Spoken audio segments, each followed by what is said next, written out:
Bonjour! Aujourd'hui, nous allons décortiquer la respiration en laboratoire CCFV.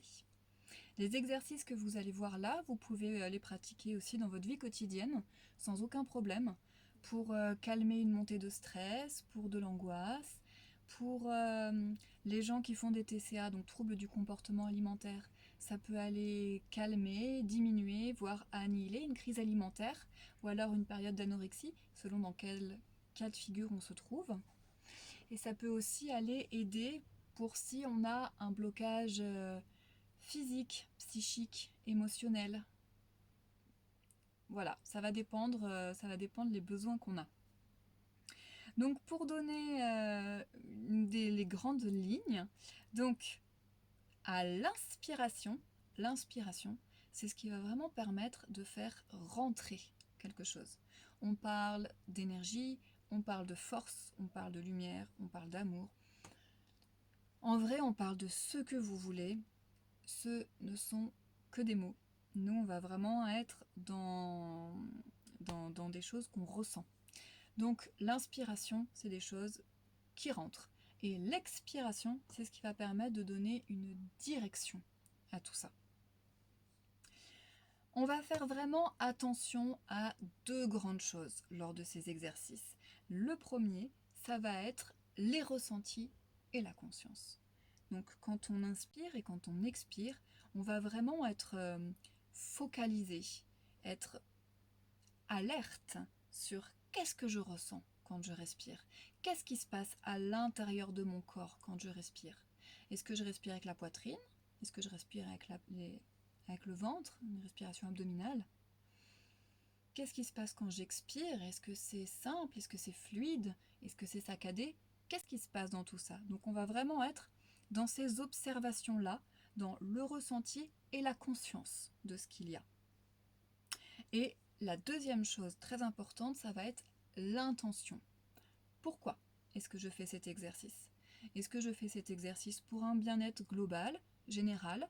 Est-ce que je fais cet exercice pour un problème ciblé? En exemple, ce que j'ai énuméré au début de la vidéo. Ou alors, est-ce que j'ai un blocage quelque part? Est-ce que j'ai du mal à digérer? Est-ce que j'ai mal à une épaule? Est-ce que j'ai la gorge qui est bloquée? Est-ce que j'ai un trouble émotionnel qui m'obsède et j'arrive pas à le calmer? Voilà. Et on va focaliser son intention sur ça lors de l'exercice. Donc, pour l'exercice, on va vraiment à l'inspiration. L'inspiration, on la fait partir d'en bas, avec une inspiration abdominale.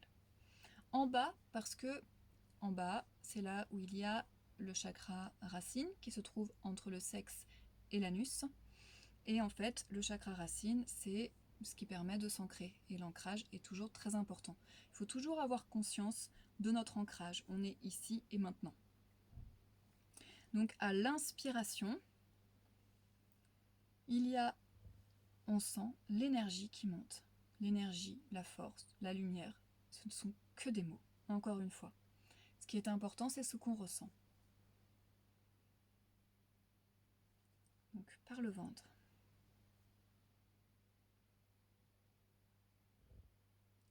Quand l'inspiration monte, on sent que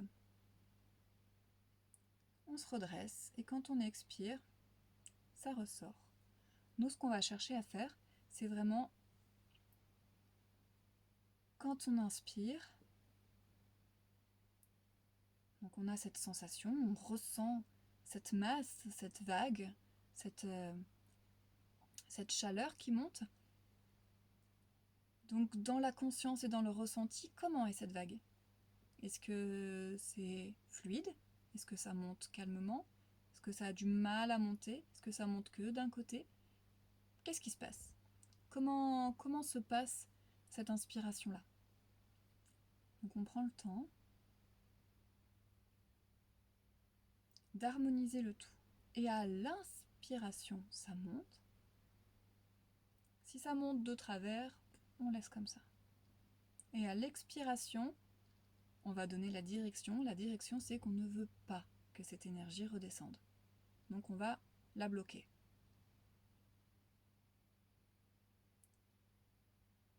Et à l'autre inspiration, on va chercher à harmoniser le tout.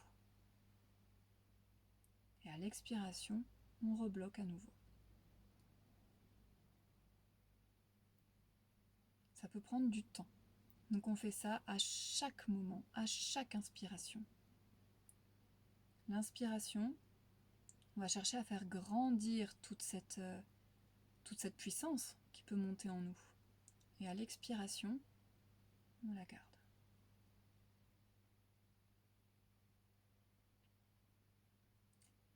Quand ça va être avec une intention particulière, c'est cette intention particulière qu'on va exprimer sur l'expiration. Par exemple, donc là, c'était l'exemple d'une simple montée d'énergie. On fait monter. Et quand on veut l'harmoniser, une fois qu'on a rempli notre corps de toute cette énergie, après, avec l'inspiration et l'expiration, on va créer des circuits. Donc ça va circuler, on va faire circuler ça, cette énergie, cette masse, à l'intérieur de nous. Ça, c'est pour quelque chose qui va être global, harmonieux. Et on va en profiter à notre expiration, donc et pour donner la direction, donc on veut que les choses soient fluides, on a envie que dans notre corps ce soit simple, on a envie que dans notre corps ce soit en harmonie.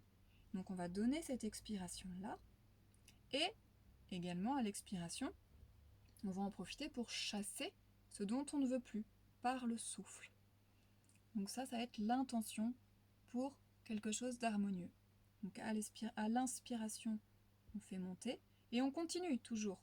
Même quand on en arrive à faire le circuit d'énergie dans tout notre corps, à l'inspiration, ça continue de monter, puisqu'une fois qu'on a réussi à remplir entièrement notre être, notre corps, et à donner la direction, on va en profiter pour justement aller se libérer de ce qui nous bloque. Sans poser son mental, sans dessus, parce que là on est dans quelque chose de global. Après, quand on est dans une intention ciblée, c'est autre chose. Mais quand on est dans une intention globale, on ne va pas mettre le mental dessus. L'intention va être uniquement sur quelque chose d'homogène et d'harmonieux. Donc, ça rentre et ça sort. Donc vous allez faire vraiment ce travail-là. Et ensuite, quand on a une intention particulière, donc on peut prendre une intention quand on a un stress. Quand on a un stress, on va faire donc cet exercice-là de respiration en calmant. Donc pour l'inspiration, si on veut quelque chose qui soit vraiment homogène, c'est important de prendre conscience que l'inspiration doit être égale à l'expiration, c'est-à-dire en termes de temps et en termes d'intensité.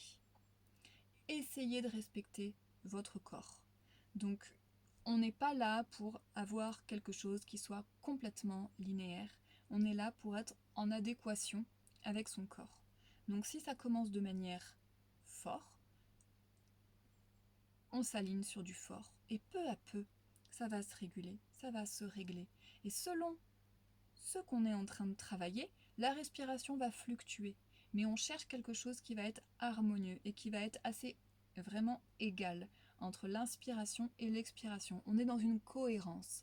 Il y a des exercices de cohérence cardiaque. C'est un peu le même principe, mais on n'est pas dans quelque chose qui est défini en temps, tout le temps égal. On fluctue avec ce qu'on est, avec ce qu'on fait et avec ce qui se passe dans notre moment présent. Donc pour en revenir sur notre stress, donc on va faire cette inspiration où on monte. Déjà le fait d'avoir une respiration qui va être lente, calme, profonde, égale avec l'expiration, ça va déjà permettre de faire descendre le niveau de stress.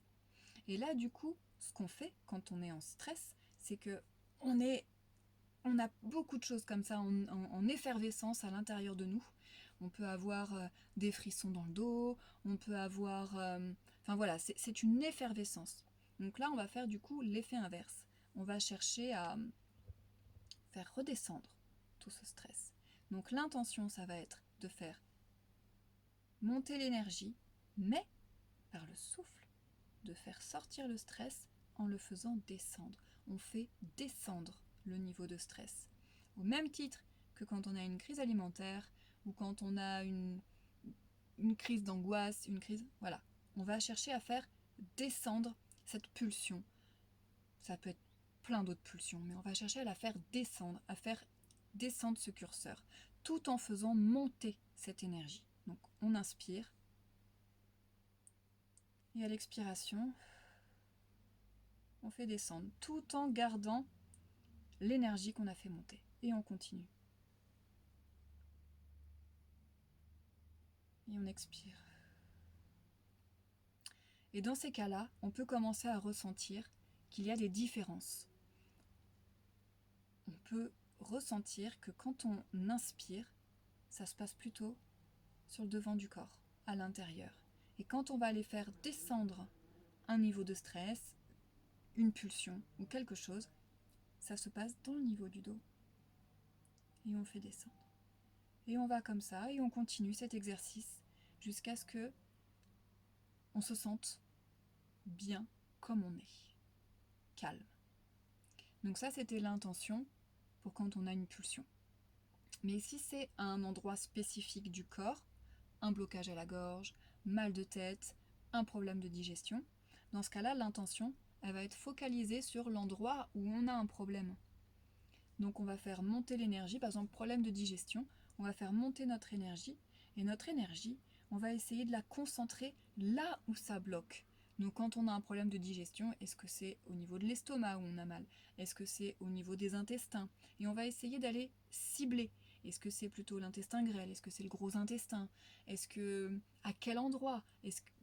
Quel endroit du corps déjà physiquement est-ce qu'on sent que c'est bloqué? Et dans ce cas-là, à l'inspiration, on va faire cette masse d'énergie qui va nous envahir et on va la cibler à l'endroit où ça fait mal, à l'endroit où c'est bloqué, à l'endroit où c'est désagréable. Et une fois qu'on arrive à faire ça, avec l'intention et sur l'expiration, on va aller faire tourner. On va essayer de ressentir que cette énergie-là tourne, que cette énergie circule, que ça va aller débloquer. Et toujours à l'expiration, on souffle.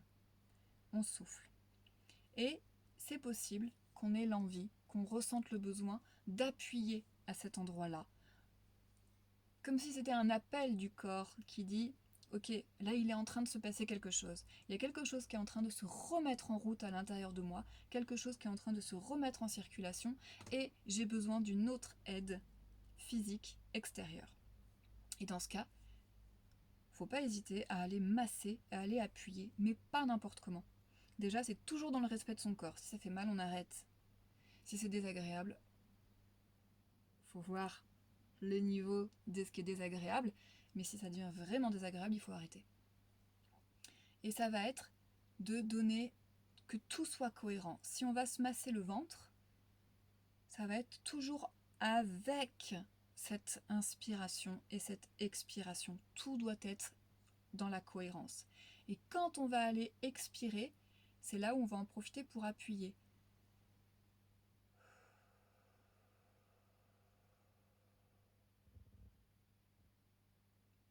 Et on continue. On inspire. Et on souffle.